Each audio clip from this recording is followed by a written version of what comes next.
ముఖ్యమంత్రి గారు ఒకసారి రివ్యూ చేయండి. ఎప్పుడు భూముల మీద రివ్యూ, కమిషన్ల మీద రివ్యూ, కాంట్రాక్ట్ల మీద రివ్యూలు చేస్తున్నారు తప్ప రైతుల మీద రివ్యూ చేసే టైం మీకు దొరకలేదు.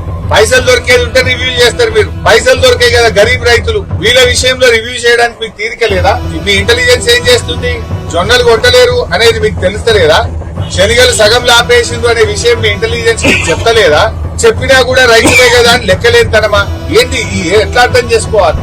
ఆనాడు పెద్ద పెద్ద మాటలు మాట్లాడింది. మల్లేశం అనే రైతు చెప్తుండు, సార్ 11 గంటలు 10 గంటలే కరెంట్ వస్తుంది, సాయంత్రం 4కి పోతే పొద్దున 8కి కరెంట్ వస్తుందని మల్లేశం అనే రైతు కూడా ఇవాళ చెప్తా ఉన్నాడు. అంటే కరెంటు ఇయ్యరు, రైతు బంధు వెయ్యరు, బోనస్ ఇయ్యరు, కనీసం పండిన పంటను మద్దతు ధర కూడా కొనకపోతే నీదేం ప్రభుత్వము?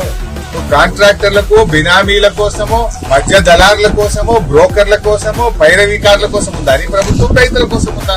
రైతులంటే ఎందుకంత చిన్న చూపు? సో ఇప్పటికైనా స్పందించండి ముఖ్యమంత్రి గారు.